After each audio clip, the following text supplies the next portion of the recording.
Kacau semua. Udah ada yang pakai kokain, heroin, tapi gue tahu belum ada. Terus obat-obatan tambah gila kan tuh, obat-obatan kayak tahu nggak zaman-zaman dulu BK. Iya, iya. Kan gue di zaman gue itu Bekadon, Dumolit, zaman-zaman kayak gitu. Dum titik. Oh, parah. Terus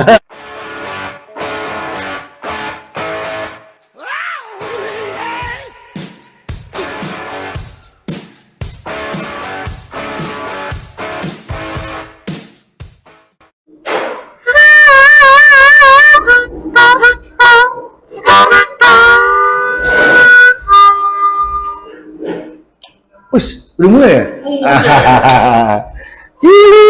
Nah, Assalamualaikum warahmatullahi wabarakatuh.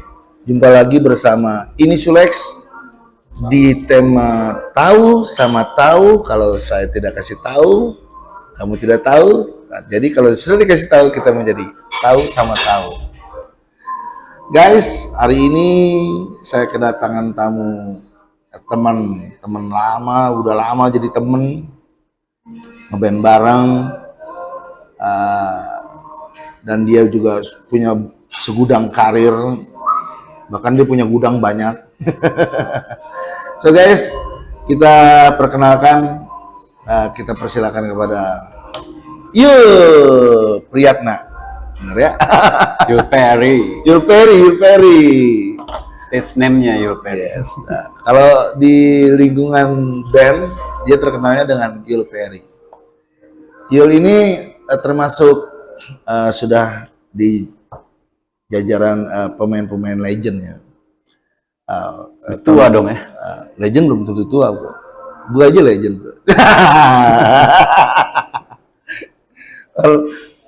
Apa namanya, air laut siapa yang ngaremin? Ngomong sendiri. Oke, guys, gue mau perkenalkan Yul dulu. Yul ini bisa dibilang satu gitaris elektrik yang sakti di Jakarta ya. Waduh.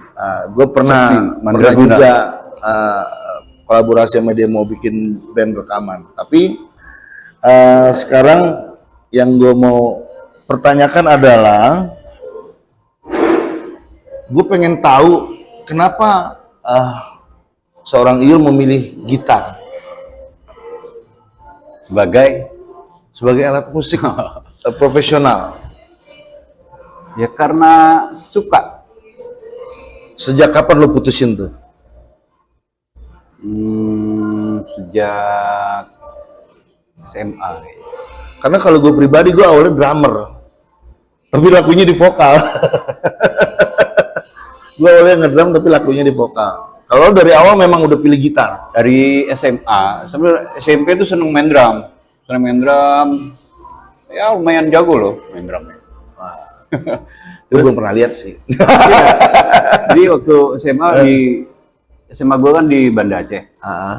Banda Aceh tuh sempet ngeband bawain lagu-lagu Rolling Stone. Terus drummernya nggak ada yang bisa main. Jadi gue yang main. Dari megang gitar, karena nggak ada drummer, gue yang main. Tapi itu di Aceh? Di Aceh. Lo menjadi drummer? Nah, tapi cuma sebatas latihan-latihan doang. Setelah itu kan nyari-nyari drummer, terakhir dapet, ya udah gue balik lagi main gitar. Oh, jadi basicnya gitar, cuman kebetulan ada show-nya yang menuntut lo jadi drummer. Show Enggak. Atau bentuk band biasa? Band biasa ya, kebetulan ada event mau show, drummer belum dapat, gue selama latihan tuh gue yang main. Setelah itu udah dapet, ya udah gue kasih lah. Kalau kasar bahasa anak band, mecun dulu ya. Oke. Dari awal berarti lo sudah pilih menjadi gitaris. Terus lo ini kiblat gitar lo kemana sebenarnya? Dulu waktu SD ya, sempat ngeliat posternya Jimi Hendrix. Itu yang ini keren banget sih ini orang nih. Jimi Hendrix tuh, kalau gue nggak tahu lagu-lagunya, cuma liat posternya Jimi. Baru poster tuh. Baru poster dengan kostum dia yang kayak gitu, terus gitarnya kan di sini gitu. Lu tapi udah lihat Yngwie Malmsteen posternya belum? Masih Masih SD belum ada. Oh, belum ada ya? Belum ada malah. Ada, tapi mungkin gue belum kenal gitu. Iya. Nah saat itu, terus gue dengerin Led Zeppelin malah. Sama kali SD itu dengerin Led Zeppelin. Setelah Led Zeppelin, merinding gitu. Lebih gila lagi. Gini, wah ini main gitar begini ternyata gitu. Di rumah sih udah ada gitar tapi belum bisa main. Berarti Yul tipe lebih gelap ya? Karena Led Zeppelin dengan Jimi Hendrix, siapa gitaris Led Zeppelin? Jimmy Page. Jimmy Page dia mainnya lebih gelap ya? Bisa Ya, dibilang lebih gelap gitu. Iya. Rock and roll-nya lebih Dominasi gelap, sama iya. lagu-lagu yang apa, psychedelic gitu kan. Ya. Bahkan dia Led Zeppelin sempat diisukan satanik ya. Ya. Katanya Isunya begitu. kalau kita dengerin lagu Stairway to Heaven kok diputar balik, secara Iya. terbalik, di reverse gitu. Ya, itu ada kata-kata yang Iya. memuja setan. Memuja setan. Katanya sih. Kalau pitanya dibalik itu memang ada di situ. Ada pembuktian secara ilmuwan ya. Ya, Secara ilmuwan ada pembuktian. ilmiah lah. Ya, secara ilmiahnya ada. Tapi nggak tahu itu karena kebetulan atau disengaja. Tapi tahun segitu kalau disengaja kayaknya nggak tahu juga sih. Iya. Apa kebetulan apa nggak tahu. Apa ada dibikin terus diedit dicocok-cocokin bisa jadi ya. Oke. Yul, sebelum lo ketemu gue, yang gue penasaran, lo itu sudah ngiringin artis siapa aja, ngisi lagu artis siapa aja. Karena waktu gue ketemu dia nih, gue mau bikin band sama dia dulu. Gue ngeliat dia main udah minder juga, kayak kejagoan gitu. Soalnya itu kita mau jago ya, nggak kita jago. mau udah recording bareng soal waktu itu. Nah, yang gue mau tahu, sebelum lu ketemu gue, itu perjalanan lo nya itu seperti apa sih?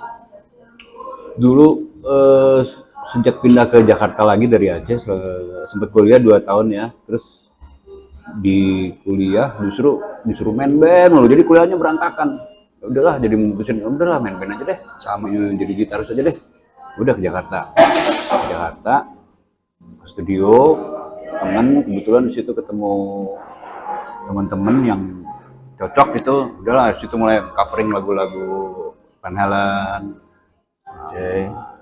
Setelah di situ kebetulan kenal sama satu penyanyi, namanya Wisnu. Dulu lumayan tahun 90-an awal itu lumayan terkenal lah. Jadi rock. Beberapa lagu diproduserin sama Pai, Itu gue kayaknya, ada Indra. gue nggak pernah dengar Wisnu masih berkiprah apa enggak? Sekarang udah enggak, kayaknya udah enggak. Karena kesehatannya kali ya. Nah dari situ diajakin rekaman, bahkan bikin lagu. Langsung jadi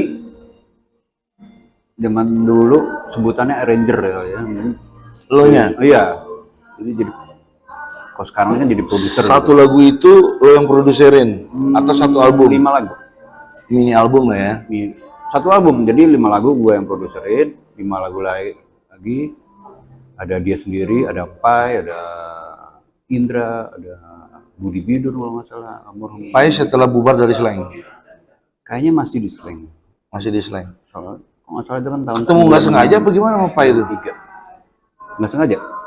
Di situ ketemunya. Iya, ketemunya di situ. Kenalnya berarti di situ awal lo kenal Pai ya? Tahun 93. Karena kita sama-sama produk Pai. Kita lama di studionya Pai, jadi dari bawah tuh kita berdua nih sama nongkrong di situ, makan tidur bangun di situ. Ya berangkat dari studio itulah kan, di situ kenal Farid Harja, kenal almarhum ya almarhum semua ya, Deddy Stanza. Nah dari situ dia ajak terus ngisi rekaman untuk lagunya, kenal Deddy Dores, ngisi lagu rekamannya Ika Ardila, Deddy Stanza, Farid Harja itu sampai beberapa album. Banyak lah. Dan Iul ini pernah masuk di Nukla. Jadi Club Project pernah pecah, bikinlah namanya Nukla. Nah, Iul dulu gantiin sama Iul, gitaris Club Project. Gitaris Club Project. Iya, jadi sejarah gini. Namanya siapa? Lilo. Wah, Mang Dilo. Sejarahnya tuh Club Project, gitarisnya keluar, Lilo. Iya. Lilo keluar, terus udah ada yang ganti tuh sebelum gua. Dulu Cahyo, almarhum Cahyo Wisanggeni. Dia baru balik dari Amerika. Wah, mainnya jago. Keren. Terus itu mungkin nggak cocok ya sama Cahyo. Terus baru mereka akhirnya bikin konsep grup, jadi grup gitu. Tetap Club Project, tapi bentuknya ada drummer, ada bassis, ada gitaris. Jadi nambah 3 personil. Oke. Jadi setelah kita kumpul tuh 5 personil itu ya show regulernya Club Project masih pakai nama itu. Cuman berbenturan dengan nama Club Project itu kan harus ada Lilo gitu. Iya. Sementara Lilonya nggak ada, jadilah New Club. Si keyboardisnya tetap ngikut. Keyboardisnya Tetap, Adi Adrian tetap, rekaman tetap. Jadilah Nukla buat rekaman itu albumnya Nukla, New Chapter. Sekitar tahun 2000, saya masuk tahun 2003 ya, albumnya kalau nggak salah dirilisnya 2004. Dan seingat gue pada saat Iul masuk Nukla, gue udah bikin proyek rekaman sama Iul. Ya sebelum itu dari zaman tahun sebelum kerusuhan kali ya. Iya, tapi nggak jalan-jalan nih. Pas mereka mau sign kontrak sama apa namanya labelnya? Iya, Aquarius atau Sony, lupa. Intinya major label lah waktu itu. Udah mau sign Warner kontrak, gitu. guenya kabur ke Kalimantan. Gue kurang ajar tuh. Gue kesel banget sebenarnya waktu itu. Gue belum mengerti betapa pentingnya recording. Jadi waktu itu gue pikir nih nggak jalan-jalan nih, agak lama nunggunya. Cash and carry ya. Kalau recording kan belum tentu cash and carry. Pada saat itu memang gue nggak mikirin uang sama mereka juga, tapi tiba-tiba ada tawaran uang, jadi gue cabut. Oke. Lu ngajar nggak sih, Yul? Pernah Di mana? private. Oh, Dia private. ada beberapa dari, kan pernah ngamen juga kan, dari tamu-tamu ngeliat, oh bisa buka kelas nggak? Oke. Kebanyakan sih orang asing semua, dari Prancis, dari India, dari Eropa, lupa kan Eropa mana gitu. Ini kalau ngajar gue nggak tahu muridnya nih kayak gimana nih. Ya saya justru ngajar dari basic mereka mintanya. Jadi benar-benar buta sama sekali. Yang ada capek ngajarnya. Iya. Jadi intinya money oriented lah di situ ya, ada money orientednya ya. Karena lo bukan mencari murid sejati ibaratnya. Tergantung request sih. Iya, seperti kayak lo lihat ponakan lo, oh gue harus ngajarin dia nih. Oh. Nggak gitu. Tapi yang pasti bayarannya cakep lah ya untuk ngajar sama belajar sama lo ya. Oh, cakep. Setuju gue, setuju. Bule soalnya kan. Ada pertanyaan gue yang penasaran karena ini terjadi di gue juga. Lo pakai narkoba nggak dulu, Yul? Kalau gue jujur gue pakai dulu. Tapi gue terselamatkan. Jujurnya ya, kalau dibilang pakai, sebenarnya narkoba dalam bentuk apa dulu? Narkoba kan banyak. Ya. Justru gue pernah pakai nyoba-nyobanya tuh obat-obatan. Itu sebelum gue berangkat ke Medan. SMP malah. Nggak sampai kokain ya? Nggak sampai. Jadi SMP itu gue udah berangkat di situ, karena gue berangkat ke Medan itu kena lingkungan gue tuh kacau semua. Udah ada yang pakai kokain, heroin, tapi gue tahu belum ada. Terus obat-obatan tambah gila kan tuh, obat-obatan kayak tahu nggak zaman dulu BK. Iya. Kan gue di zaman gue tuh Dumolit, zaman kayak gitu. Dum titik. Oh, parah. Terus yang dibakar juga dulu kan. Itu pernah. Tapi lebih dari itu sifatnya nyandu parah itu belum. Untungnya gue agak berarti anti. dia tidak begitu penikmat ya. Ya. Ada lo ambil, kalau nggak ada ya udah gitu. Karena gue ngelihat teman gue jelek, pakai itu jelek. Udah pinter dari dulu berarti. Makanya gue menghindar, sampai ke Medan gue menghindar. Iya, iya. Nah, kalau gue pengalaman gue itu bedanya, gue ketemu Tule dulu. Tule itu basisnya slang pertama. Tole. Basisnya slang pertama. Lalu gue diajak ke rumahnya Indra. itu gue masih apa namanya kayak umur 21 lah 20. Gue diajak ke rumahnya Indra, nah kita pakai kokain yang kertas tuh. Waduh, Wah, itu kelas berat tuh udah. dikasih sama Indra sama temen-temen tuh. Jadi sampai separah itulah, tapi terselamatkan. Karena gue sama Ilo sama, gue tidak menikmati setelahnya, kayak ngelihatnya aneh. Kita kan mau pinter gitu, kok kenapa jadi bodoh gitu. Oke. Pertanyaan gue nih ada banyak nih Yo. Yang gue kolaborasi dengan siapa yang paling lo suka? Yang paling lo suka atau membekas banget buat lo? Kolaborasi apa nih? Manggung Rekaman. Oh, rekaman. Ya terakhir kemarin sempet bikin sama Pai. Itu di situ ada Rio Ricardo. Salut. Bang Pai. Kita berdua lagi deket-deket. Rio Ricardo kan. Yeah. Wow, sakti itu kan. Oh ya. Terus Pai.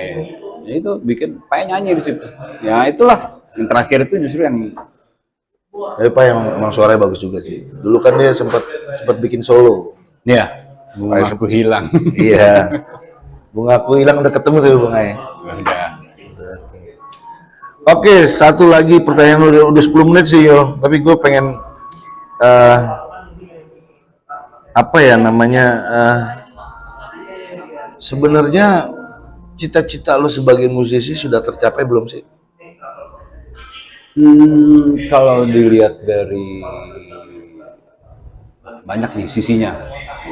Sebenarnya kalau dari yang utama aja dulu ya. Gini, kita tuh udah hidup, musisi tuh udah hidup dari musik. Cita-cita gue tuh bukan sekedar hidup dari musik, tapi musik untuk hidup. Oke. Musik untuk kehidupan. Mau apa aja? Mau kehidupan sosial. Kasarnya gini, musik nyetor uang sama kita gitu. Hah? Musik nyetor uang sama kita. Itu udah hidup, itu hidup dari musik. Iya. Tapi lo bermain musik, lo nyanyi untuk kehidupan, untuk sosial, untuk kehidupan alam. Yes. Ya itu lagi kan, untuk kemanusiaan, untuk melestarikan alam misalnya. Nah itu Cita-cita tertingginya. Itu kalau nggak salah sudah dilakukan sama Pink Floyd. Dia show di gunung, dia nyanyi buat alam, tapi tetap aja penontonnya datang ke gunung. dia udah bikin show di gunung supaya nggak ada penonton. Ya. Tapi tetap penontonnya datang. Tapi ya susah kalau kita nyamain dengan musisi luar negeri. Iya benar. Susah. Mereka tuh emang dari awal bermusiknya mereka udah nggak nyari duit, mereka udah kaya sebelumnya. Iya. Dan mereka pada saat itu kena obat-obatannya udah super canggih, jadi Iya. imajinasinya udah di atas orang normal. Tapi kalau bisa dibilang tercapai sih tercapai kemarin. Iya. Ya, Iyalah, permainannya udah gila, alhamdulillah kan terus saya bikin album solo. Oh udah. Udah dong. Berapa lagu di situ? Ada 7 lagu. Itu masuknya mini album bukan sih? Album jadinya. Karena lebih dari 25 menit tuh jadinya album. Oh gitu. Durasi kan. Oke. Semuanya karangan lo? Iya. Instrumental semua. Semua lo sendiri? Itu perjalanan spiritual, perjalanan filosofi gua secara pribadi. Ini Sulex penontonnya bisa nikmatinnya gimana? Spotify digital Spotify? platform, Spotify, iTunes, pokoknya digital platform, di YouTube juga ada. Nyarinya gimana? Ketik aja Yoel Perry, YOELPERRY, Human, judul albumnya. Yul Perry, judul albumnya Human. Nikmatin ya guys. Ada 7 lagu. Instrumental Gratis. semua. Instrumental semua. Yang next ada vokalis dong. Gue Itu masuk. dia udah banyak yang minta, oh mana nih harus ada vokal. Iya. Gitu. Nah, iyalah nanti. Gue masuk. Ya, pasti yo. Indomie aja deh. Belum. Pandang enteng kamu. As a friend maksudnya. Mie gelas. Jelas. Mie gelas. Oke guys, kita udah kupas banyak tentang Iul. Sebenarnya banyak banget sejarahnya banyak. Tahun ke tahun itu dengan Belum terungkap. yang masih belum terungkap, terutama sisi-sisi pribadi hidupnya Iul yang menarik ya. So ini Sulex ngucapin thank you buat lo Yul. Sip. Thank you juga sama-sama. Sukses terus. Sukses juga Sule dengan channelnya. Thank you buat ini Sulex di Tahu Sama Tahu kita undur diri dulu. Sampai jumpa lagi di bintang tamu yang sama-sama hebatnya, yang lebih keren juga nantinya. So, assalamualaikum warahmatullahi wabarakatuh. Bye bye.